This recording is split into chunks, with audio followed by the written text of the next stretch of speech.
Salam əziz abituriyentlər, yenidən növbəti videoda xoş gördük sizləri.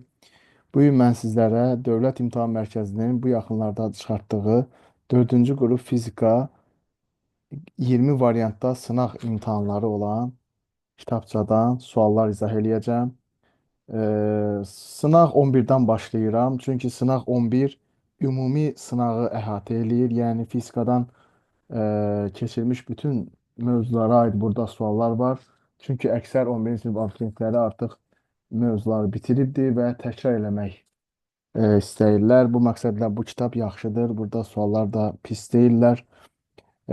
Burada həm birinci qruplar, həm də dördüncü qruplar bu suallardan yararlana bilərlər. İndi hələlik birinci qrup çıxana kimi bu suallardan istifadə edə bilərlər. Beləliklə, birinci sualdan biz başlayırıq. Birinci sual belədir. İki cisim yer dəyişməsinin reaksiyasının zamandan asılı qrafiki verilmişdir. Birinci cismin ikinci cismə nəzərən sürətinin proyeksiyasının modulunu metr bölü saniyəni hesablayın. Çox gözəl sualdır. Mən bəyəndim bu sualı. Əvvəlcə biz birinci cismin sürətini hesablaya bilərik. Sürətinin proyeksiyasını hesablaya bilərik. V1x bərabərdir. S1x bölünsün t. Çünki t hər ikisi üçün eynidir. S1x bizdə 40-dır. 40-ı biz 10-a bölürük, alırıq 4.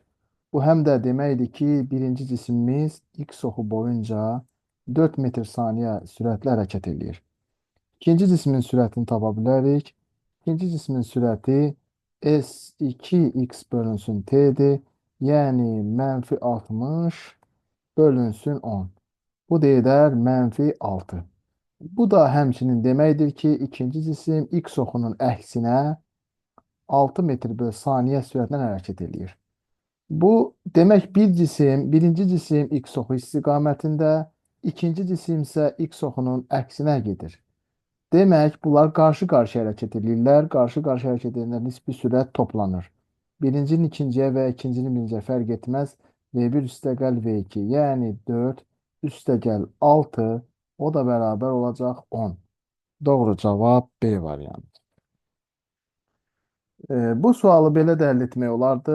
Birinci cismin ikinciyə nəzərən sürəti deyirsə, birinci cismin sürət vektorundan ikinci cismin sürəti çıxılmalıdır, proyeksiyası çıxılmalıdır.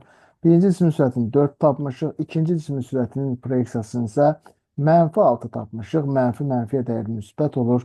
Buradan da doğru cavabı 10 olduğunu alarıq. Növbəti sual. Eyler-Venn diaqramında uyğun bəndləri müəyyən edin. Monokristallar və amor cisimlər üçün müqayisə və eyni olanlar soruşulur. Bilirik ki, monokristallar anizotropdurlar, amor cisimlər isə izotropdurlar. 1 onda ikinci bəndə gedəcək. Dəqiq ərimə temperaturu monokristallar üçün var. Monokristallar 2 gedəcək monokristallara. Bu arada sizə deyim ki, rahatlıq olsun deyə, bu tip suallar düzgün həll edə biləsiniz deyə. Monokristal deyəndə buz nəzərdə tutun. Buz monokristaldır. Amor cisim deyəndə şüşəni nəzərdə tutun. Formasını və həcmini saxlayır. Bərk cisimlər, hər ikisi bərk cisimlərin növüdür. Bərk cisimlər isə həm formasını, həm də həcmini saxlayır deyə 3 bizdə ortaya gedəcəkdir. Eyni bir cisim daxilində atomların yerləşməsi bütün istiqamətlərdə təkrarlanır. Atomların yerləşməsinin bütün istiqamətlərdə təkrarlanması o deməkdir ki, yəni bu atomlar nizamlı quruluşa malikdir. Nizamlı quruluşa malik olanlar isə monokristallar idi. Yəni 4 bu monokristal birinci varianta gedəcək. Beləliklə doğru cavab olacaq 2, 4, 3 ortaya, 1 isə ikinci varianta gedəcək. Doğru cavab Y variantı. Növbəti sual.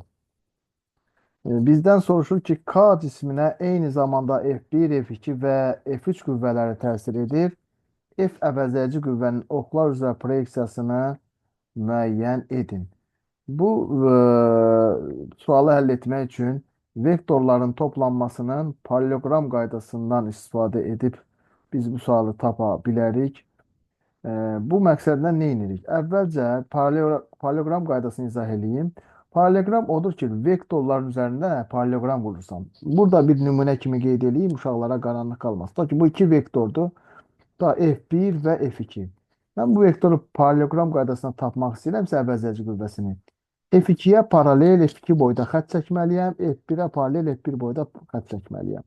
Gördüyünüz kimi burada bir paraleloqram əmələ gəldi. Bu paraleloqramın böyük diaqonalı bu iki vektorun əvəzəsini verir. İndi mən bu qayda ilə başlayıram F1 və F3 vektorlarının paraleloqram qaydasına görə əvəzəsini tapmağa. F3'e paralel F3 boyda düz xətt çəkirəm. Qırıq-qırıq düz xətt. Baxın. F3 buradadır. 2 damadır bunun uzunluğu. Baxın 2 diagonal boydadır. Buradan çəkirik. Bax, bu nöqtədən bu nöqtəyə kimi çəkdim. Bax bu oldu F3'ün proyeksiyası. Uzantısı ona bərabər olanı. F1'dəki bu diagonaldır. Baxın bu da F1'dir. İndi burada diqqətlə baxsaq, indi burada şəkil də PDF də biraz yaxşı düşməyibdir. Bu hissəyə diqqətlə baxsaq görərsiniz ki, burada bir paralelogram var. Ve paralelogramın böyük diagonalı, paralelogramın böyük diagonalı. Onu biraz qalın göstərəcəm. Qırmızı vektorla. Baxın, paralelogramın böyük diagonalı, bu qırmızı vektor, bu qırmızı vektor. F1 vektoru ilə F3 vektorlarının cəmini verir.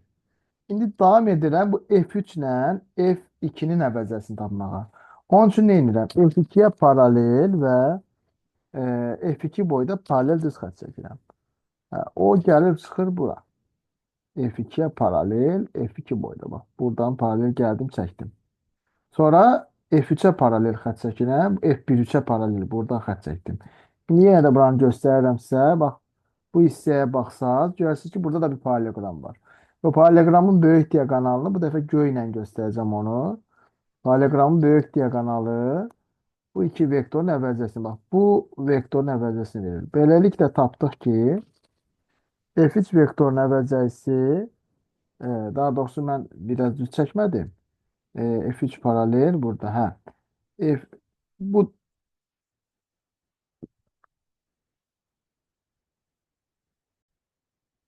ben burada F1 ilə F1'in əvəzəsini biraz düz çəkmədim F2'nin əvəzəsini. Bax bu V vektor bura yox. Baxın. Bu birləşmə buradan bura olmalı. Bax bu şəkildə olmalıydı. Amma bu göy vektor bu üç qüvvənin əvəzəsidir. Bu üç qüvvənin əvəzəsini isə oxlar üzrə proyeksiyasını tapırıq, koordinatlarını tapırıq. Deməli bu qüvvə F əvəzəyicidir. Bunun y ox üzrə proyeksiyası mənfi 2-dir. X ox üzrə proyeksiyası isə 1-dir. Yazılanda isə biz birinci x ox üzrə koordinat, sonra isə y ox üzrə koordinat yazılır. Bu sualın doğru cavabı Y variantı olacaqdır. Dördüncü sual. Kilogram vur metr kvadrat böl saniye kubu vur amper hansı fizik cəmiyyətin vahidinə uyğundur? Kilogram vur metr kvadrat böl saniye kubu wattın açılışıdır. Yani joule böl saniyenin açılışıdır. Burada biz watt yazırıq. Watt bölünsün amper. Sonra sabit cəryandan bildiğimiz gücün üstünü yadımıza salırıq. P beraber IU. Gücün vahidi wattdır. Cəryan şiddətin vahidi amperdir. Gərginliyin vahidi isə voltdur. Deməli mən burada wattın yerinə volt vur amper yazacağım. Böl amper. Amperlər ixtisar gedər. Burada qalar volt. Volt da nəyin vahididir? Gərginliyin vahididir. Doğru cavab C variantı. Növbəti sual. Üfüqi səthə paralel istiqamətdə təsir edən qüvvə M1 kütləli cisimə 4 metr təcil verir. Demək, burada bir cisimimiz var və burada F qüvvəsi bu cisimə A1 bərabər 4 metr bölü saniyə təcili verir. Deyir ki, cisim üzərinə M2 kütləli cisimi qoyduqda həmin qüvvənin təsiri ilə cisimlər sistemi düzxətli bərabər sürətlə hərəkət edir. M2 bölü M1 nisbəti bizdən soruşulur. J-ni 10 verib, mü-ni də 0.2. İndi həmin bu M1 kütləli cismin üzərinə M2 kütləli cisim qoyulubdur və həmin qüvvə ilə dartıblar. Həmin qüvvə ilə dartanda burada bir sürtünmə qüvvəsi var. Sürtünmə qüvvəsi təsir edilmiş sistemə və bərabər sürətlə hərəkət edilmiş. Deməli, F sürtünmə ikinci halda bərabər olacaq F qüvvəsinə. Birinci hal üçünsə F sürtünməni olduğu mühitdə belə yazarıq. M1A bərabərdir. F çıxılsın F sürtünmə 1. F çıxılsın F sürtünmə 1. Və biz buradan F'i tapsaq F bərabər olacaq M1A üstəgəl F sürtünmə 1. F sürtünmə 1 mü M1J'dir.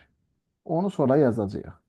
İkinci halda bərabər sürətlə hərəkət eləyəndə bilirsiniz ki, dartı qüvvəsi sürtünmə qüvvəsinə bərabər olur. İndi ikinci hal üçün F'i yazıram. Mü F sürtünmə 1, 2 belədir. Həm M2 həm M1 var deyə M1 üstəgəl M2 vur J'dir. Gördük ki, burada iki ifadə var. Bu ifadələrin sol tərəfləri bərabər olduğuna görə, deməli, sağ tərəflər də bərabərdir. Deməli, M1A bərabər olacaq. M1A üstəgəl F sürtünmə 1. Yəni, sürtünmə 1-ni də yerinə yazaq istəyirsiniz. Yazaq ki, mü M1J bərabərdir bu ifadəyə. Mü M1 üstəgəl M2 J'yə. Aha. Bizdə artıq nələr var? Artıq belə bir ifadə var. Biz buradan M1-i M2 ilə ifadə edə bilərik. A-nın yerinə 4 yazırıq. 4 dənə M1. Üstə gəlinsin mü 0,2-dir. J 10-dur. Vur M1. Bərabərdir. Mü 0,2-dir. J 10-dur. M1 ilə M2-nin cəmini də bu şəkildə yazıram. Buradan alıram ki 2, 6 dənə M1 bərabərdir. 2 dənə M1 üstəgəl 2 dənə M2. Buradan alıram ki 2 dənə M2 bərabərdir 4 dənə M1-ə. Və buradan alıram ki M2 2 dənə M1-ə bərabərdir. Burada deməli M2-nin yerinə 2 M1 böl M1 o da eləyər 2. Doğru cavab A variantı. Biraz ağır, biraz vaxt aparan sual oldu bu. Növbəti sual. 6-cı sual. Qapalı sistem təşkil edən kütlələri M1 2 və M2 3 kiloqram cisimlər uyğun olaraq V1 5 və V2 4 metr bölü saniyə sürətlə qarşı-qarşıya hərəkət edirlər və mütləq qeyri-elastiki toqquşublar. Toqquşmadan sonra cisimlər sisteminin kinetik enerjisini tapın. Biz əvvəlcə toqquşmadan sonraki sürəti tapa bilərik. Qarşı-qarşı hərəkətdə sürət belədir. M1 V1 çıxılsın M2 V2 bölünsün M1 üstəgəl M2. Burada bir dənə modul işarəsi yazırlar ki, söz-söhbət olmasın. M1-in yerinə yazılır 2, V1 3, V1 5-dir. Çıxılsın 3 vurulsun 4 bölünsün 2 üstəgəlinsin 3. 12, 10 bu da eləyər 5-də 2. Artıq sürəti aldıq 5-də 2. İndi cisimlər sisteminin kinetik enerjisi dediyinə görə biz cisimlərə bütöv bilirsiniz də qeyri-elastiki toqquşmada cisimlər birləşirlər. Bir cisim kimi hərəkət edirlər. Yəni biz burada sistem deyəndə M1 M2 bütöv baxacağıq. Ona görə kinetik enerji hesablayanda mv kvadrat bölü 2 yerinə m'in yerinə M1 üstəgəl M2 V kvadratı bölü 2 yazasıyıq. O da bərabər. M1 bizdə 2-dir, M2 3-dür, birbaşa 5 yazıram, V-ni də belə yazıram. 5-də 2-nin kvadratı, yəni 25-də 4 bölünsün 2.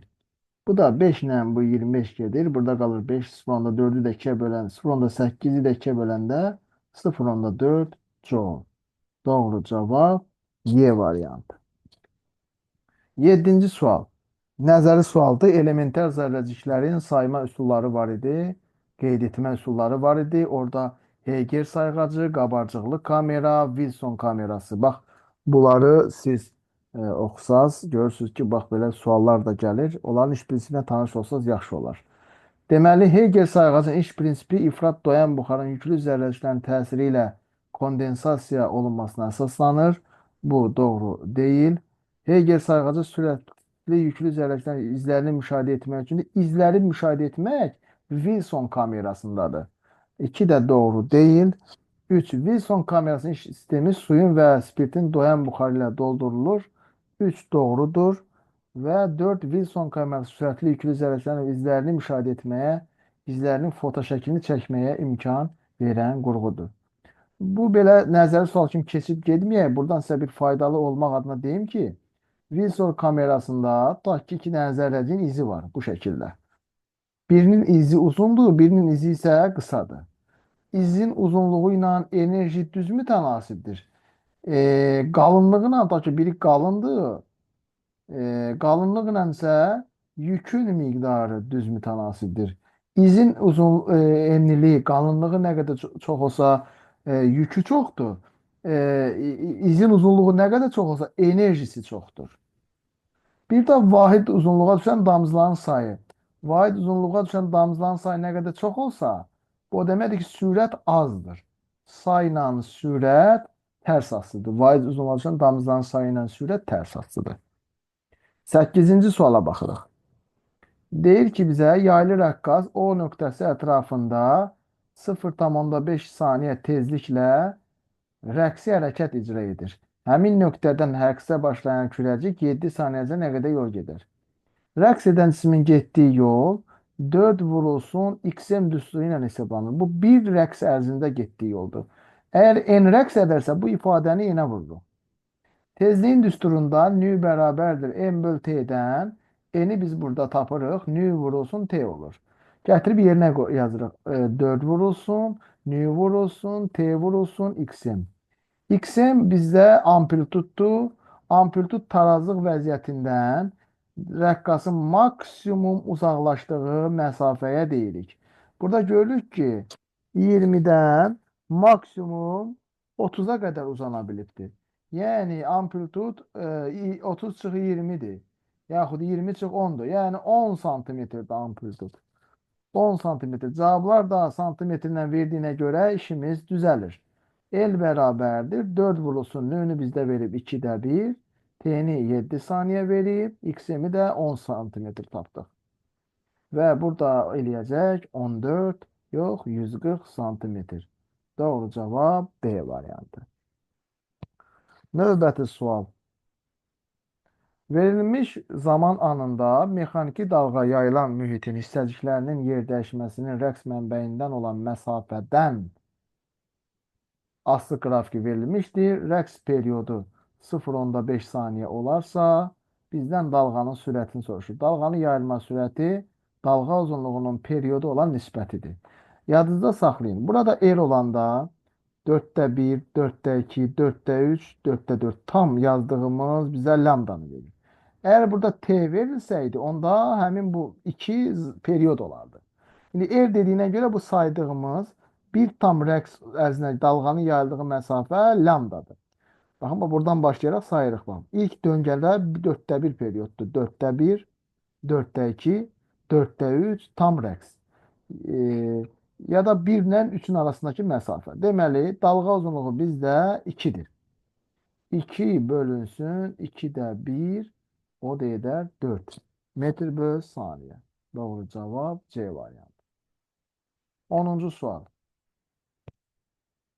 M, 2M və M kütləli KL, M cisimləri dayaq üzərindədir. Hansı ifadələr doğrudur?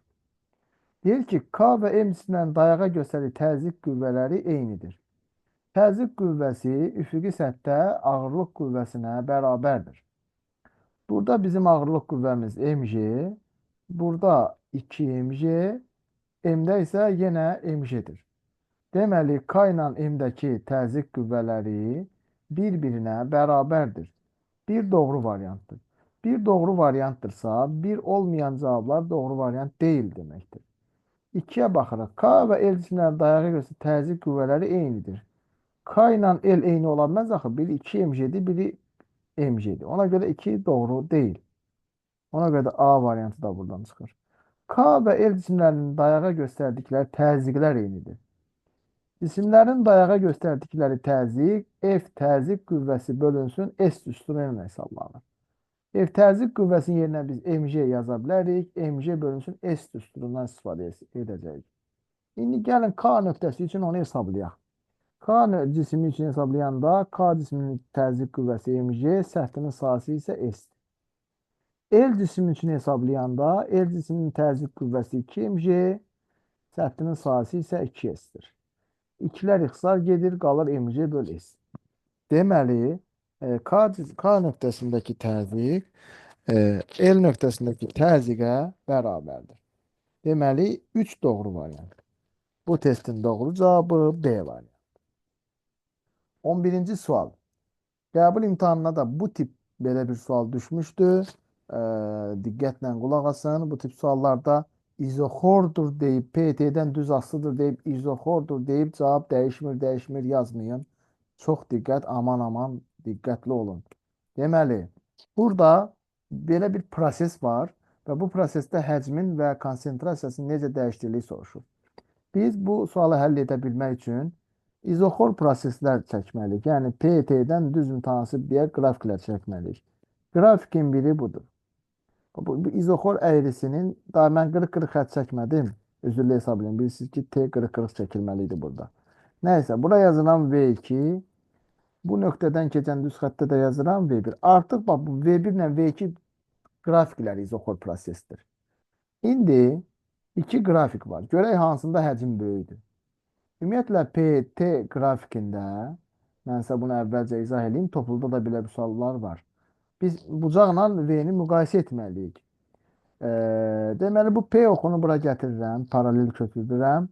P oxu da buradadır. Düzbucaqlı üçbucaqda bitişik katetin, yəni T-nin P-yə nisbəti kotangens alfanı verir.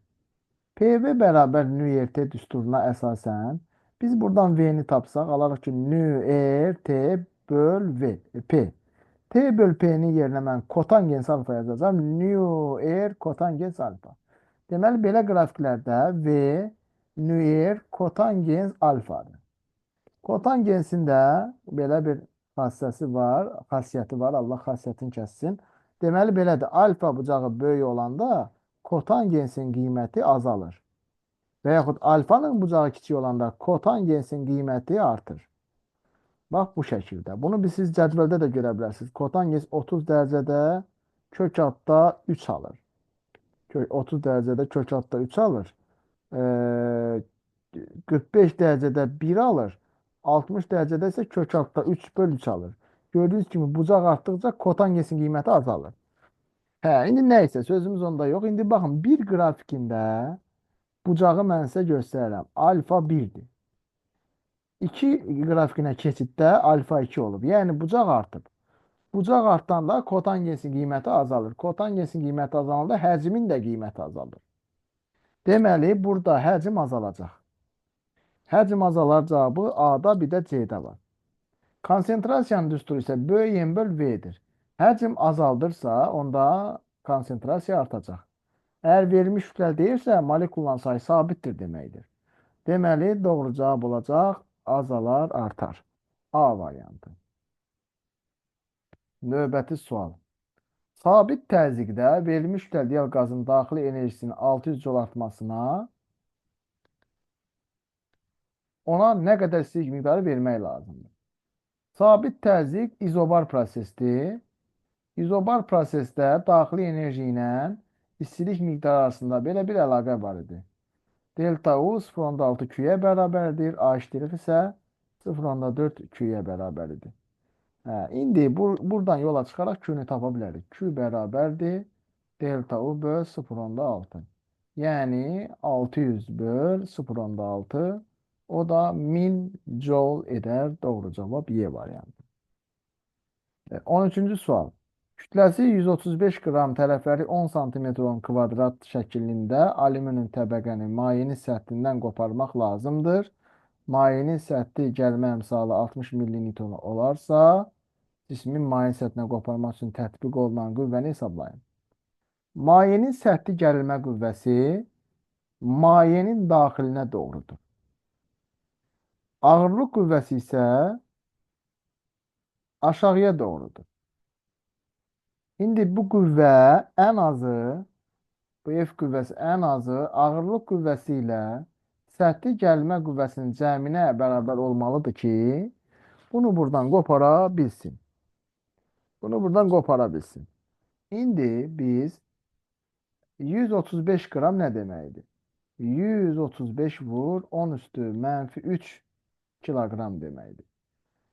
Deməli, biz burada yazırıq. F bərabərdir 135 vurulsun 10 üstü mənfi 3 vurulsun 10. Üstəgəl.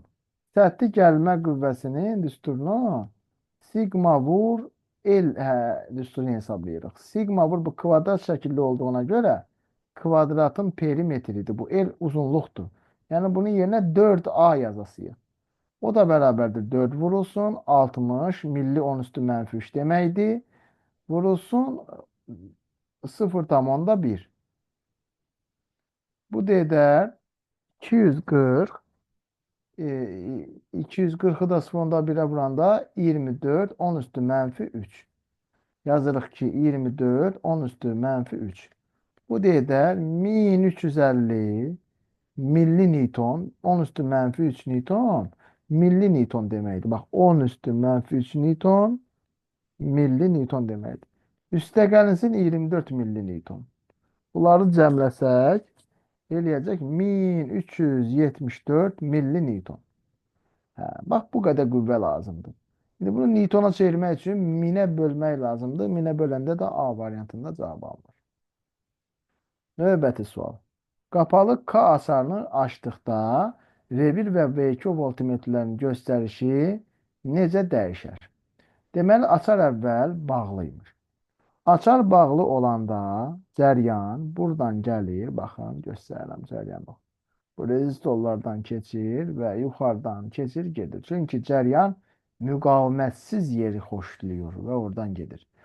Deməli, bura yazıram əvvəl.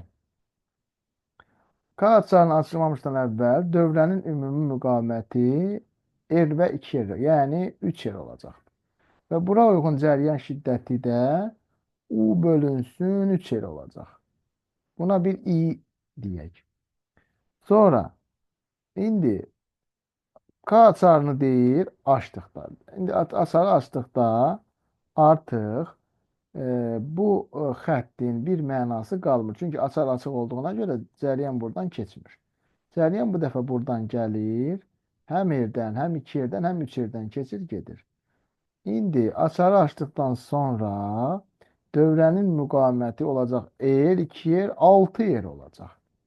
6 yerə uyğun cəryan şiddəti də U bölünsün 6 yer olacaq.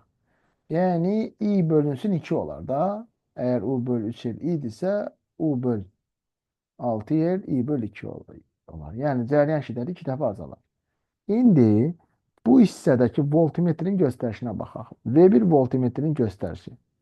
V1 voltmetrin göstərişi U1 bərabər I vurulsun R idi. Açarı açanda, qapayanda bu R olduğu kimi qalır. Yəni oradan həmişə cəryan keçir. Oradakı bu cəryan şiddəti 2 dəfə azalır. Cəryan şiddəti 2 dəfə azaldığına görə V1 voltmetrin göstərişi 2 dəfə azalar. 2 dəfə azalar variantı 2 dəfə 2 yerdə var. A, B, B, C, Y variantlarda yoxdur. İndi K açarını qapıyan açdıqdan sonra V2 voltmetri əvvəl, bax əvvəli yadımıza salaq. Əvvəl nətər idi? Yenə də bunları silirəm. Təzədən qayıdacam. Əvvəl cəryan buradan, bax buradan açar qapalı olduğuna görə yuxarıdan keçib gedirdi. Yəni V voltmetri burada, bax buradakı potensiallar fərqini ölçürdü. Yəni mən bu xətti belə də yaza bilərdim. Baxın 2 yer, bax biraz uzadardım bax belə. V voltmetri bunu ölçürdü əvvəl. Yəni yazıram ki, əvvəl U1 bərabərdir. Əvvəl də I keçəcək. I vurulsun 2 yer idi.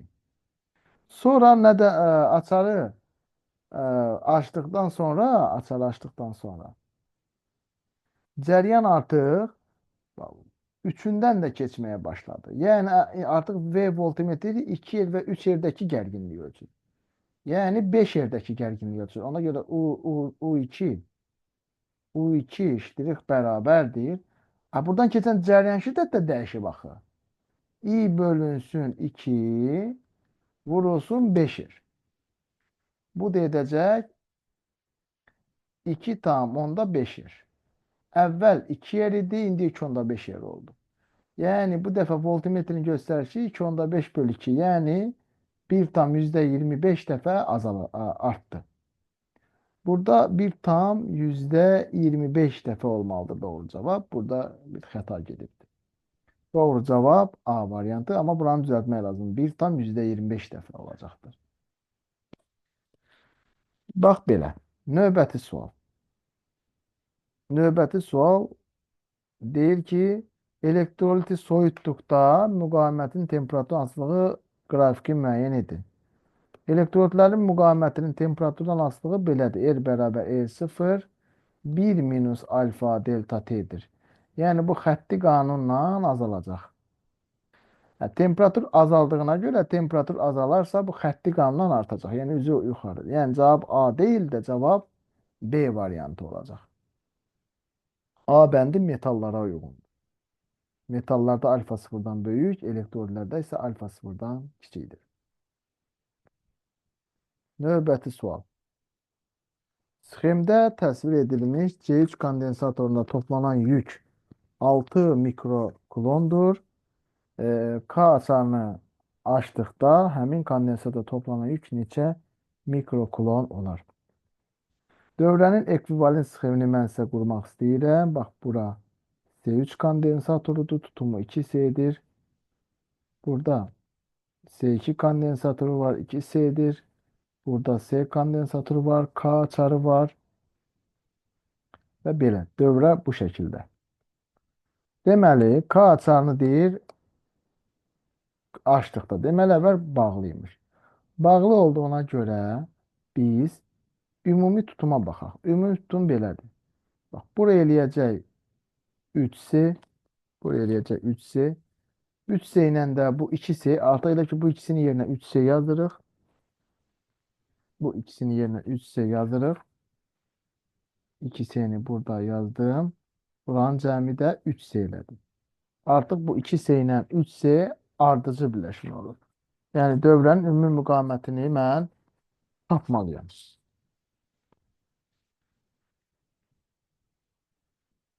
Dövrənin ümumi müqaviməti bilirsiniz ki, belə tapılır. C ümumi bərabərdir. C1 vur C2, C1 üstəgəl C2. Yəni 2C vur 3C, sonra bölünsün 5C. Bu deyiləcək 6 1,2C. Onda Q əvvəl bərabər olacaq. 1,2C vurulsun U, bu da bərabər 6-ya. Yəni belə deyək də 5-də 6C U bərabərdir 6-ya. Buradan CU-nu tapsaq CU bərabər olacaq 6-nı 6-da 5-ə vurmalıyıq. Yəni 5 olacaq CU. K açarını deyir açdıqda isə K açarını açdıqda isə artıq yük buradan keçməyəcək.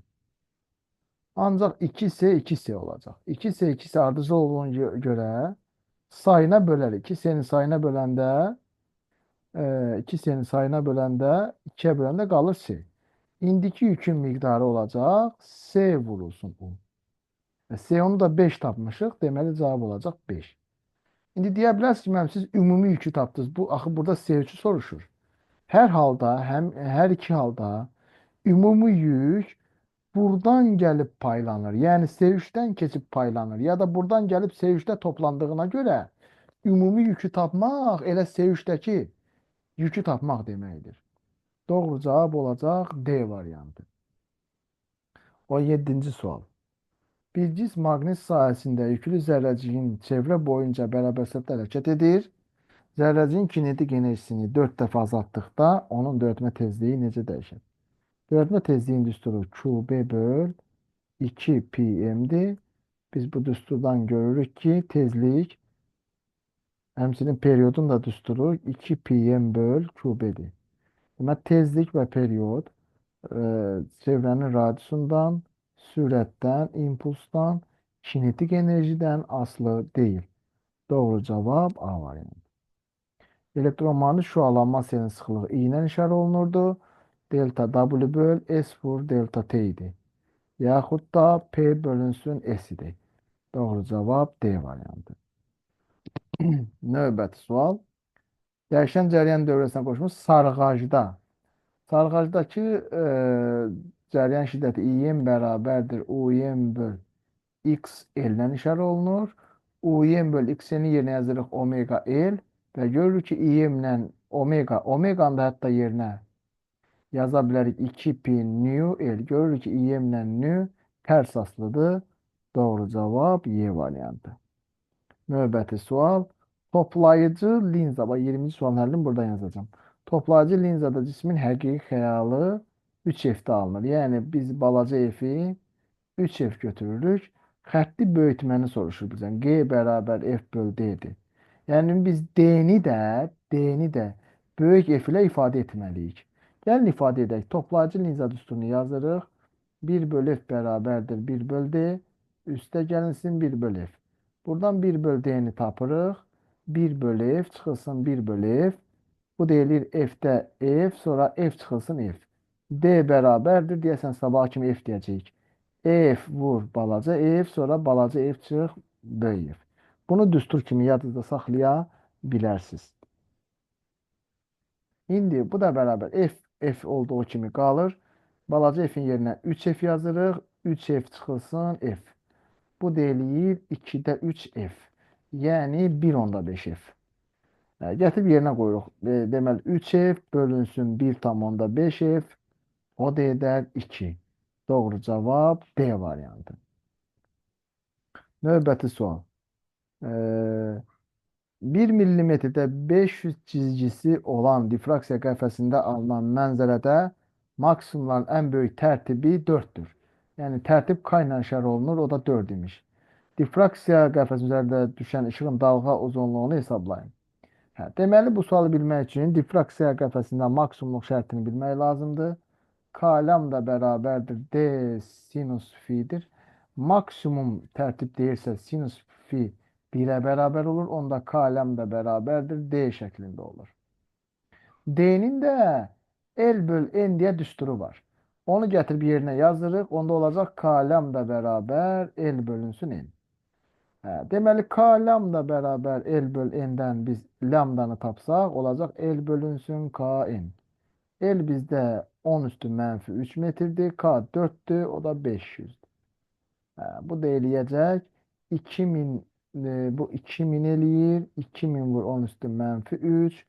O da edər 0.5 vur 10 üstü mənfi 6. Yəni 0.5 mikrometr. Doğru cavab A variantı. 22. sual. Verilmiş katod üçün fotoeffektin qırmızı sərhəddi narıncı rəngli şüaya düşülmüş. Həmin katodun üzərində eyni intensivlik hansı rəngli işıq şüası saldıqda fotoelektronların kinetik enerjisi ən kiçik olar. Deməli, burada yazırıq ki, fotoeffekt üçün Einstein tənini yazırıq. H bərabərdir. Y kinetik max. Üstə gəlinsin A çıxış. Burada görürük ki, nü minimum Y kinetik maksimum nü ilə düz mütənasibdir. Buradakı şüalardan isə rənglər belə idi. Qırmızı, narıncı, sarı, yaşı, mavi, göy, bənövşəyi. Aşağıya doğru getdikcə tezlik artır. Yuxarıya getdikcə isə tezlik azalırdı. Bizim də qırmızı sərhədimiz narıncı işığa düşür. Bax, bura düşübdür qırmızı sərhəd. Yəni, qırmızıda və infraqırmızıda fotoeffekt müşahidə olunmayacaq. Bu, ona görə verilibdir. Azala-azala gedib ən aşağı tezlik sarı rəngdədir. Sarı rəngli şüanın tezliyi az olduğuna görə onun qopartdığı elektronların kinetik enerjisi də az olacaq. Doğru cavab sarı. Növbəti sual. Hansı ifadələr doğrudur? Burada şablonda baxsaz cavablarda yalnız 2 verilibdir. Və burada biraz da problem var. Çünki cismin sürəti dəyişmir, impulsu dəyişmir. Burada yəni düzdür, sürət həm vektorial, həm də skalar. Sürət vektorial kəmiyyətdir. Yəni həm ədədi qiyməti var, həm istiqaməti var. Yəni burada cismin sürəti dəyişmir. O demək deyil ki, sürətin modulu dəyişmir. Burada yaxşı olardı ki, bu sualı tərtib edənlər belə olsaydı ki, sualın belə yazsaydı, sürətin modulu dəyişmir və ya sürətin istiqaməti dəyişir. Bu kimi suallar olsaydı bəndlər daha gözəl olardı. Nəysə, indi baxaq görək. Cismin sürəti dəyişmir demək, cisim axı həm vektorial kəmiyyət, yəni həm qiyməti var, həm istiqaməti. Çevre öz hərəkətdə sürətin qiyməti dəyişməsə də istiqaməti dəyişir. Ona görə də bir səhvdir. İmpuls da həmişə kimi. Cismin impulsu dəyişir, doğru cavabdır. Çünki qiyməti dəyişməsə də istiqaməti dəyişir. Yenə də burada müəmmalı bir şey var. İndi burada bilmirik ki, nəyi soruşur. Cismin impulsu dəyişir, yoxsa impulsun modulu dəyişir? Bax, onu biz bilməliyik. Ona görə də bu da belə getdi. Cismin kinetik enerji dəyişir, xeyr, kinetik enerji dəyişmir. Az da bu sualda kəsin olan bir şey var ki, 3 doğru deyil. 3 kəsinliklə doğru deyil. Təcilin də vektorial olduğuna görə istiqaməti dəyişir. 4 də doğrudur. İstiqaməti dəyişir. Çünki qiyməti dəyişməsə də istiqamət dəyişir. Mərkəzə qaçma qüvvəsinin modulu dəyişmir. Bəli, mərkəzə qaçma qüvvəsinin modulu. Bax, burada ucu deyir. F bərabər m-adır. A-nın modulu dəyişmədiyinə görə qüvvənin də modulu dəyişmir. Bu testin doğru cavabı olacaq 2, 4, 5. Yenə də deyirəm, sualın şərtini dəyişsələr daha gözəl olardı. Bəndlərdəki variantların şərtini. 24-cü sual. Yükü 2, müsbət 2 olan iyonun nüvəsinin ətrafında 15 elektron, nüvəsində isə 18 neytron var. Nüvədəki protonların sayı nəyə bərabərdir? Ümumiyyətlə, müsbət 2 o deməkdir ki, yəni atomdan 2 dənə elektron qopub gedibdir. 2 elektron. Biz də bilirik ki, neytral atomda protonların sayı elektronların sayına bərabərdir. Əgər bu 2 elektron gedəndən sonra nüvənin ətrafında 15 elektron fırlanırsa, demək ki, 2 getməmişdən qabaq 17 imiş. Çünki gedib olubdu 15. Deməli, 15 dənə elektron fırlanırmış.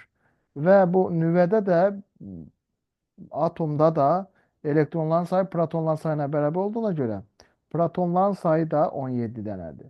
Gəlin bir də tərsinə düşünəyim. Baxın, nüvə var və nüvədə 17 dənə proton var. Əgər bu atomdursa, neytral haldasa, bunun ətrafında 17 dənə elektron var. Atom olanda. Əgər bundan 2 elektron qopursa, artıq proton sayı heç vaxt dəyişmir. Nüvədəki bu arada, bunu deyim. Nüvədə proton sayı dəyişmir. Dəyişən elektron sayıdır. Deməli, 2 elektron tərk edibsə, artıq proton sayı fərqli olur elektron sayından. Növbəti sual. Burada görürsünüz ki, sizi biraz çaşbaş sala bilər. İkili dayaq və ya bir dayaq, bir də askı olan sualları momentlər qaydasına görə həll edirsiniz. Yəni, saat əqrəbi istiqamətdə fırladan momentlərin cəmi saat əqrəbinin əksinə fırlayan momentlərin cəminə bərabərdir. Burada M1J və T qüvvəsi var. Belə düşünsək, bu saat əqrəbinin əksinə fırlamaq istəyir. Bunların momentləri cəmi, moment birisi də qüvvənin D-yə, qüvvə qoluna olan nisbətidir. Biz bu dayağa görə hesablama aparacağıq. Yazacağıq ki, M1J vurulsun 3, üstə gəlsin T vurulsun 1. O da bərabərdir. Bunlar saat əqrəbinin əksinə fırlatmaq istəyir. Bu T ilə M1J. M2J isə bu lingi saat əqrəbi istiqamətə fırlatmaq istəyir. Yazacağıq ki, M2J vurulsun 3. M1J 10'dur. 30. 3'e vuranda. Üste gel. T. Bu da ki 5'ti. 50. 3'e vuranda 150. Buradan da T'ni tapanda alırıq ki 120 Newton. Deməli, ipdə yaranan gəlmə qüvvəsi 120 Newton imiş. Növbəti sual. Kütləsi 800 kiloqram olan lift 60 metr hündürlüyə qalxır. Faydalı şəmsanın 60% olduğunu bilərək liftin mühərrikinin sərf etdiyi enerjini hesablayın. Mühərrikin sərf etdiyi enerji elə tam işdir. Tam işi bizdən soruşur. Faydalı şəmsanın düsturu belədir. A faydalı böl A tam vur 100%. Məsələdə 100% bizə maneçilik törədir deyə 100% yazmamaq üçün bu etanı 0.6 götürə bilərik. Faydalı şəmsanın düsturu isə MJH-dır. Verilənləri yerinə yazırıq. Yəni, buradan A tamı tapıram. A faydalı bölünsün E tam. 100% yazmıram da. Faydalının yerinə MJH yazıram. E tanın yerinə hələlik E ta yazaq. A tam bərabərdir. M bizdə 800-dür, J 10-dur, H da 60-dır. Bölünsün E da 0.6-dır. Baxın, bu 0.6 Bu hər tərəfi ona vururam. Bura bir dənə də əlavə vergül atıram. Bu olur 0. 6. 6 ilə 60 gedir. Burada qalır 10. Bu deyilir 800 yanında 3 0. Yəni 800 kilojoule. 800 kilojoule.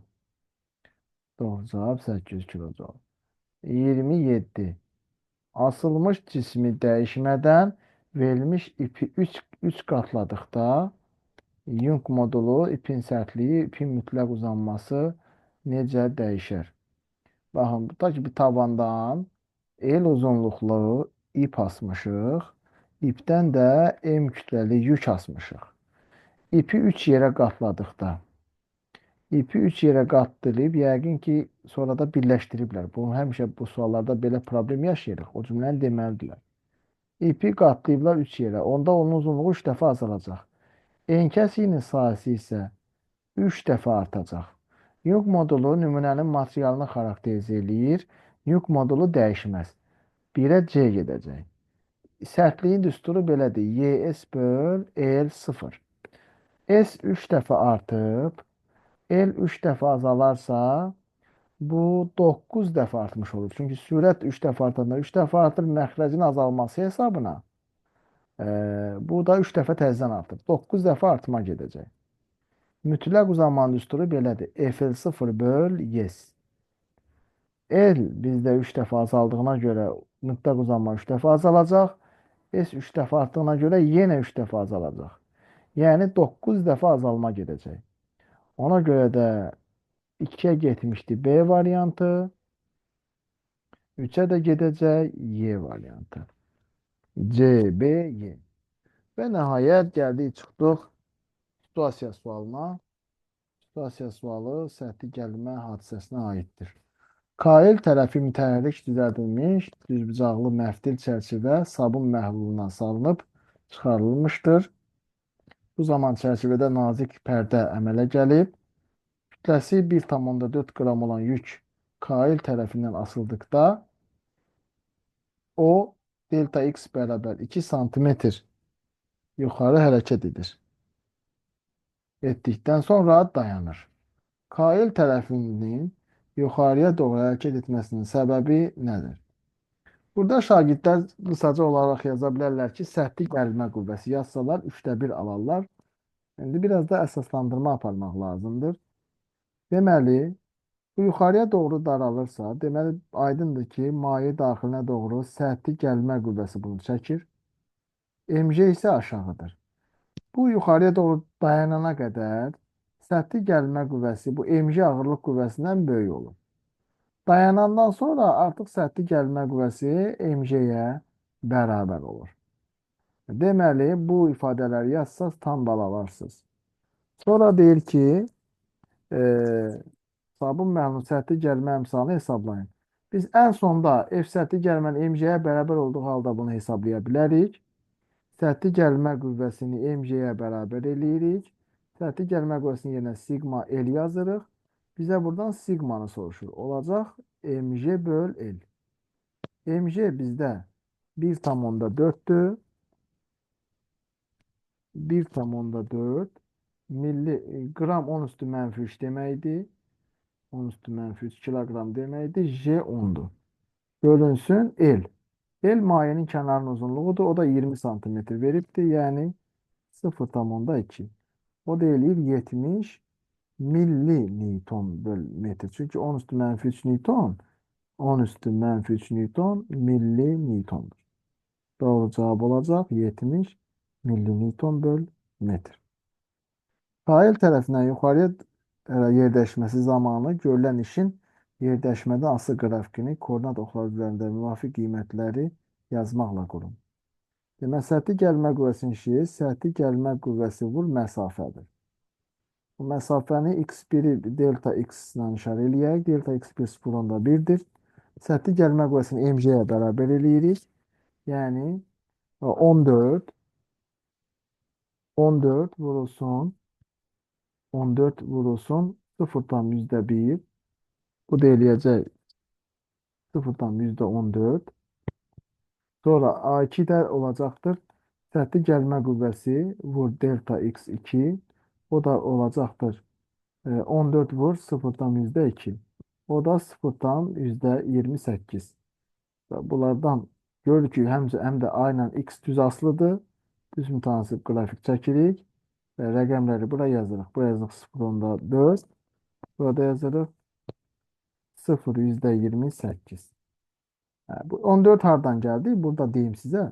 Səthi gəlmə qüvvəsi mg-yə bərabərdir. O mg bizdə 1,4, 10 üstü mənfi 3'dür. J də 10'dur. O da eləyər 14 vur 10 üstü mənfi 3. 10 üstü mənfi 3 bayaq dedim, axı milli newton deməkdir. Bizdə də milli joul'dan istəyir sağ olsun. Ona görə o şəkildə saxladıq.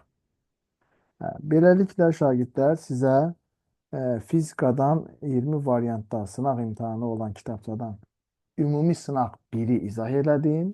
Yəni sınaq 11'i izah elədim. Bu videoların davamını istəyirsinizsə kanala abunə olub dostlarınızla, sinif yoldaşlarınızla, hazırlıq yoldaşlarınızla paylaşa bilərsiniz. Sağ olun, gecəniz xeyrə qalsın. Gələn dərslərdə görüşmək ümidi ilə.